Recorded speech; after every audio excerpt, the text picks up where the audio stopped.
अस्सलाम वालेकुम दोस्तों, तो वेलकम करता हूं मैं आपका अपनी न्यू वीडियो में। इस वीडियो के अंदर हम सर्कल से मुतल्लिक कुछ चीज़ों को डिस्कस करेंगे जो कि टेस्ट के हवाले से बहुत इंपॉर्टेंट होती हैं। तो सबसे पहली जो चीज़ हम इसके अंदर डिस्कस करने वाले हैं वो होगा सेंटर, कि सेंटर क्या होता है। उसके बाद रेडियस, डायमीटर, सरकमफेरेंस, कोड, अर्क, sector, inscribed angle and central angle. तो ये सारी की सारी चीज़ें कि हम डेफिनेशंस वगैरह पढ़ेंगे और इसका कॉन्सेप्ट जानेंगे कि ये चीज़ें होती क्या हैं, क्योंकि ये बहुत अहम होती हैं। काफ़ी क्वेश्चंस आते होते हैं एग्ज़ाम पॉइंट ऑफ व्यू के हवाले से। तो इंशाल्लाह ताला आज की इस वीडियो में ये सारे के सारे कॉन्सेप्ट आपके क्लियर हो जाएंगे। सबसे पहले हम जानेंगे कि सर्कल क्या होता है। अभी सर्कल आप ऐसे कह सकते हो कि ज्योमेट्री का एक ऐसा शेप जो राउंड हो, मतलब गोल हो, और उसका एक सेंटर से लेकर सरकमफेरेंस का जो भी पॉइंट है वहाँ तक का जो डिस्टेंस हो ना वो इक्वल हो। तो इस टाइप की जो भी हमारे पास शेप होगी उसको हम कहेंगे सर्कल। अच्छा, तो इसके बाद है हमारे पास सेंटर। तो सेंटर जानेंगे कि क्या होता है। अभी सेंटर के आपको लफ्ज़ से ही पता चलता है कि जो चीज़ बीच में हो, ठीक है। सेंटर हम उसको कंसीडर करते हैं जिसको उर्दू में कहा जाता है मरकज़, ठीक है। अभी आप देखें कि ये सर्कल है। अब सर्कल का एक ऐसा पॉइंट है जहाँ पर जो भी सरकमफेरेंस का पार्ट तक अगर हम जाएँ तो जो डिस्टेंस हो ना वो सेम हो। अगर मैं यहाँ से लेकर यहाँ तक जाता हूँ, ठीक है, तो यहाँ से लेकर यहाँ तक का डिस्टेंस और यहाँ से लेकर अगर मैं यहाँ तक जाता हूँ तो यहाँ से लेकर यहाँ तक का डिस्टेंस और यहाँ से लेकर यहाँ तक का डिस्टेंस ये सेम होगा। इवन अगर मैं कितनी भी यहाँ से लाइनें ड्रॉ करूँ, कितनी भी लाइनें ड्रॉ करूँ, यहाँ से 50, 100 जितनी भी लाइनें ड्रॉ करूँ इस सेंटर से, तो सारों का जो डिस्टेंस होगा वो इक्वल होगा। तो ये जो डिस्टेंस इक्वल चीज़ करवा रही है वो करवा रही है सेंटर। क्या करवा रहा है? ये वाला पॉइंट करवा रहा है। तो इस पॉइंटर को हम कहेंगे, ये जो पॉइंट है हमारे पास, इसको हम कहेंगे कि भाई ये हमारा क्या है, ये हमारा है सेंटर। क्या कहलाएगा? ये सेंटर। तो इंग्लिश में डेफिनेशन है a point equally distance from all points, मतलब ऐसा पॉइंट जो इक्वली डिस्टेंट हो, मतलब सारे जो भी हमारे सरकमफेरेंस के जो पॉइंट हैं वहाँ से उसका जो डिस्टेंस हो वो सब बराबर हो। मतलब ऐसा नहीं हो कि अगर मैं यहाँ से सेंटर से लेकर यहाँ तक कोई लाइन ड्रॉ करूँ, इसकी जो मेजरमेंट हो वो 5 सेंटीमीटर हो, यहाँ से लेकर यहाँ तक ड्रॉ करूँ 3 सेंटीमीटर, ये पॉसिबल नहीं है। अगर ऐसा होगा भी तो फिर वो सेंटर नहीं कहलाएगा या फिर वो कोई जो है सर्कल नहीं कहलाएगा। तो नंबर सेकंड पे हमारे पास है रेडियस। तो सबसे पहले रेडियस की डेफिनेशन हम पढ़ते हैं। A line from the centre of circle to any point on its boundary, मतलब एक ऐसी लाइन है जो सेंटर से स्टार्ट हो और सर्कल की किसी भी बाउंड्री के पार्ट को टच करें, तो वो हमारी कहलाती है रेडियस। इसका अगर हम तर्जमा करें तो अच्छा, अब किस तरीके से, अब देखें ये एक सेंटर है और ये एक सर्कल बना हुआ है। अब इस सेंटर से लेकर अगर मैं एक लाइन ड्रॉ करता हूँ और ये इस सर्कल की बाउंड्री को टच करती है। अब बाउंड्री क्या होती है? तो बाउंड्री क्या होती है कि सर्कल का जो घेराव होता है जो उसने किया हुआ होता है अपने चारों तरफ, तो उसको कहा जाता है बाउंड्री। जैसे ये पूरा का पूरा इसका घेराव है। तो यहाँ पे रेडियस की एक एग्जांपल भी ले लेते हैं हम डेली लाइफ में कि a bicycle wheel spoke from the centre to rim. अभी जो बाईसाइकिल होती है उसका जो सेंटर होता है, तो सेंटर से निकलने वाली जो हमारी वायर होती हैं जो जाकर सरकमफेरेंस को, मतलब जो उसका किनारा होता है, बाउंड्री होती है, इसको जाके टच कर रही होती हैं, तो वो भी हमारी क्या कहलाती हैं? एक किस्म की रेडियस होती हैं। वो कहाँ से स्टार्ट होती हैं? वो सेंटर से स्टार्ट होती हैं। सेंटर में एक रिम लगी हुई होती है जहाँ से वो निकलती हैं और जो सरकमफेरेंस होता है उसको सारी की सारी वो टच कर रही होती हैं। तो ये भी एक डेली लाइफ में एग्जांपल है रेडियस की। इसको भी आप रेडियस कंसिडर कर सकते हो। जी नंबर थर्ड पर हमारे पास है डायमीटर। अभी डायमीटर क्या होता है? A straight line passing through the centre, एक सीधी लाइन जो सेंटर से पास करे, जो कहाँ से पास करे? सेंटर से, ऑफ सर्कल, सर्कल के, connecting two points on the boundary, जो हमारी बाउंड्री है उसके दो पॉइंट को कनेक्ट करें। मिसाल के तौर पर अगर मैं बात करूं तो ये एक सर्कल है और ये इसका सेंटर है, ठीक है। अब एक मैं स्ट्रेट लाइन ड्रॉ करता हूं और ये क्या कर रही है? ये पास हो रही है सेंटर से। सेंटर से पास होकर ये क्या करती है? दो पॉइंट को, जो बाउंड्री के दो पॉइंट हैं उसको कनेक्ट कर रही है। तो ये वाली जो लाइन होगी, ये वाला जो डिस्टेंस होगा, इसको हम कहेंगे कि ये हमारे क्या है? डायमीटर है। आप देखें तो ये सेंटर था, ठीक है, और ये एक सर्कल की बाउंड्री थी। यहाँ पर मैंने एक लाइन ड्रॉ करी है और ये जो लाइन है ये सेंटर को टच कर रही है। सेंटर को टच करती हुई ये दूसरी जो सरकमफेरेंस का जो दूसरा पार्ट है उसको टच कर रही है। तो ये जो हमारी लाइन होगी, ये सीधी लाइन, ये हमारी कहलाएगी डायमीटर। अब मैं बात करूँ तो अब एक ये लाइन है और एक ये लाइन है, क्या ये डायमीटर है? नहीं, ये डायमीटर नहीं होगी क्योंकि ये सीधी लाइन नहीं है। हालांकि ये दो पॉइंट को टच तो कर रही है लेकिन ये स्ट्रेट लाइन नहीं है। यहाँ पे बात हो रही है स्ट्रेट लाइन की, ठीक है। तो अभी ये जो डायमीटर है ये आप देख सकते हैं। तो अगर मैं बात करूँ इस सेंटर से लेकर यहाँ तक के डिस्टेंस की, तो ये यहाँ से लेकर यहाँ तक ये क्या कहलाएगा? रेडियस कहलाएगा। तो इट मीन्स ये आर है। और अगर यहाँ से लेकर यहाँ तक मैं पूरी की बात कर रहा हूँ तो ये सारा का सारा मेरा कहलाएगा डी, जो कि डायमीटर। तो अगर मैं इस आर को और इस आर को, मतलब आप देखें तो ये जो डायमीटर है इसके अंदर 2 आर आ रहे हैं, इसके अंदर कितने आर आ रहे हैं, 2 आर आ रहे हैं। तो इससे हम एक फार्मूले को भी बना सकते हैं। फार्मूला क्या है कि भाई जो डी आपका होता है ये आपका बराबर होता है 2r के, मतलब जब 2 रेडियस मिलेंगे तो आपके पास डायमीटर बनेगा। और इसी तरीके से आप कह सकते हो कि भाई जो एक आर होता है हमारे पास, एक आर जो होता है वो आधे डायमीटर के बराबर होता है। सही है, तो ये एक फार्मूला भी बन गया डायमीटर का और रेडियस का, जिसके ज़रिए से आप डायमीटर रेडियस की वैल्यू निकाल सकते हो। तो डायमीटर क्या हुआ कि एक स्ट्रेट लाइन जो कि सेंटर से पास होती हुई सरकमफेरेंस के 2 पॉइंट को टच करे तो वो कहलाती है डायमीटर। अब डेली लाइफ में एग्जांपल की बात करें तो कटिंग है pizza straight through the centre from one edge to other. अब एक लेट करें मैंने पिज़्ज़ा लिया है, अब पिज़्ज़ा को मैंने बीच में से काटा है, पिज़्ज़ा को मैंने बीच में से काटा है, तो वो जो मैंने सेंटर से उसको काटा है तो वो उसकी जो लाइन होगी वो भी कहलाएगी डायमीटर। ये जो नंबर 4 पर हमारे पास है कोड। अब कोड क्या होता है, a straight line connecting any 2 points on the circle without passing through the centre.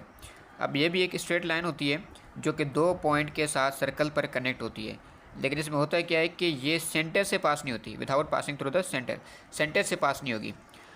अब ये एक सर्कल है, अब इसके अंदर हम कोड को देखते हैं कि कोड कौन सा है। अब लेट करें कि ये, तो इस सर्कल की अगर आप बात करें तो यहाँ से मैं एक लाइन ड्रॉ करूँ, लेट करें ये एक पॉइंट है और दूसरा ये पॉइंट है। अब इन दोनों पॉइंट के बीच में मैं एक लाइन ड्रॉ करता हूँ, ये वाली, इस पॉइंट को मैंने आप दे दिया, ये ए है पॉइंट और ये बी पॉइंट है। अभी यहाँ पे आप देखें तो ये जो लाइन है ये किसी सेंटर के साथ टच नहीं हुई, इसको मैंने सेपरेट करके साइड में बनाया है। तो अभी ये वाली जो लाइन होगी ये कहलाएगी कोड, ये कहलाएगी कोड। अब इसी तरीके से कोड की एग्जांपल भी हैं, एक होता है मेजर कोड, दूसरा होता है माइनर कोड। अर्क क्या होता है, पार्ट ऑफ सर्कल, सर्कल का जो हिस्सा होगा, सर्कल का जो भी पार्ट होगा इसका अर्क, उसको हम अर्क कहेंगे। अब किस तरीके से देखें, अभी यहाँ पर ये सर्कल है, यहाँ पर मैंने पहले कोड ड्रा करा था, ए से लेकर बी तक ये वाली लाइन थी। अब इसी तरीके से ये जो ए से लेकर बी तक ये वाला जो कर्व्ड पार्ट है ना, यहाँ से लेकर यहाँ तक, ए से लेकर बी तक, ये कहलाएगा अर्क, ये क्या कहलाएगा, अर्क। इसी तरीके से अगर मैं यहाँ पे ये ड्रॉ कर देता हूँ, कर्व पार्ट ड्रॉ कर देता हूँ, तो ये भी क्या कहलाएगा, अर्क कहलाएगा। इसी तरीके से मैं यहाँ से ए से लेकर घूम के आ जाऊँ पूरे सर्कमफेरेंस से लेकर वापसी पीछे बी की तरफ आ जाऊँ, तो ये सारा का सारा भी मेरा कहलाएगा अर्क। हम इसकी एग्जांपल की बात करें तो curved is on a car speedometer display. अभी जो कार का स्पीडोमीटर डिस्प्ले होता है उसके अंदर आप देखते हो कि एक नेडल लगी रहती है, तो जैसे ही कार चलती है या स्पीड बढ़ाती है तो वो जो उसके अंदर नेडल होती है वो आगे की तरफ जाती है, तो वो जो जिस तरीके से आगे जाती है ना, तो वो एक अर्क वाला जो डायग्राम है वो बनाती है, अर्क वाले डायग्राम के हिसाब से वो आगे जाती है। अब जैसे ये नेडल है, ठीक है, तो अगर ये अभी कार रेस्ट में, तो जैसे ही कार अपनी स्पीड बढ़ाएगी तो ये नेडल आगे जाएगी, तो आप देख सकते हो कि यहाँ से ये एक कर्व्ड पार्ट लेकर जा रही है, कर्व्ड डायग्राम लेकर जा रही है। तो ये जो कर्व्ड डायग्राम है हमारे पास है, ये जो कर्व्ड पार्ट है एक सर्कल का पार्ट है, तो ये कहलाएगा हमारे पास अर्क। नंबर 6 पर हमारे पास है सेक्टर। अभी सेक्टर क्या होता है, a part of circle enclosed bye 2 ready and the अर्क बिटवीन देम। मतलब सर्कल का ऐसा पार्ट है जिसमें 2 रेडियस शामिल हो और वो दो जो रेडियस हों वो एक अर्क के बीच में हो, तो वो हमारे पास कहलाता है सेक्टर। अब एग्जांपल के तौर पर स्लाइस ऑफ पिज़्ज़ा और केक, जो हमारे पास पिज़्ज़ा होता है उसका अगर हम एक टुकड़ा निकालते हैं या केक का हम अगर एक स्लाइस निकालते हैं तो वो भी हमारे पास क्या होता है, सेक्टर होता है। अब सर्कल के अंदर हम इसको समझते हैं कि सेक्टर क्या होता है। अब लेट करें कि यहाँ से ये एक रेडियस है जो कि ओ से लेकर ए तक है, अब दूसरा ये रेडियस है जो कि ओ से लेकर बी तक है, ठीक है। अभी आप देख सकते हो कि ये सेंटर है, अब इस सेंटर से 2 रेडियस गुजर रहे हैं, ये 2 रेडियस, एक जा रहा है ए, दूसरा जा रहा है बी। और उसके बाद आप देखें तो यहाँ से लेकर ए से लेकर बी तक ये एक अर्क भी है, अर्क भी है और ये सेंटर से 2 रेडियस भी जा रहे हैं। तो ये वाला जो सारा का सारा पार्ट होगा यहाँ से लेकर यहाँ तक, फिर ये सारा यहाँ तक, ये सारा का सारा जो हमारा पार्ट होगा, ये जो टुकड़ा होगा ये कहलाएगा सेक्टर। ये क्या कहलाएगा, ये कहलाएगा हमारा सेक्टर। तो इसमें ये वाला एरिया भी हम कंसीडर करेंगे, सारा का सारा इसके अंदर जो आएगा, ये 2 रेडियस भी कंसीडर करेंगे और ये वाला अर्क भी कंसीडर करेंगे। इसी तरीके से आप देखते हो ना कि जो पिज़्ज़ा वगैरह होता है तो उसका जब हम स्लाइस लेते हैं तो वो भी इस तरीके से होता है, इस तरीके से टुकड़ा होता है, मतलब ये अर्क आ गया और ये 2 रेडियस आ गए, तो ये वाला जो हमारा पोर्शन कहलाता है, ये वाला कहलाता है आपका सेक्टर। नंबर 7 पर हमारे पास है इंस्क्राइब्ड एंगल। अब इंस्क्राइब्ड एंगल क्या होती है? An angle formed at the boundary, मतलब ऐसी एंगल जो बाउंड्री पर बने। किसकी बाउंड्री पर? बाउंड्री ऑफ सर्कल, सर्कल की बाउंड्री पर बने। बाय टू कोड्स, जिसके अंदर दो कोड होंगे। अब ये बड़ा इंपॉर्टेंट पॉइंट है, जिसके अंदर दो कोड होंगे। Meeting at point on the circle, वो क्या करेंगे? एक ही पॉइंट पर मीट करेंगे, मिलेंगे सर्कल के अंदर। मतलब सर्कल के अंदर एक ऐसी एंगल है जो सर्कल की बाउंड्री पर बने दो कोड के हिसाब से, लेकिन वो जो दो कोड हो वो एक ही पॉइंट पर जाकर मिलें, तो उसको कहा जाएगा इंस्क्राइब्ड एंगल। अभी सर्कल के अंदर देखते हैं हम। अब लेट करें कि ये हमारे पास एक आर्क है ए से लेकर बी तक, ठीक है।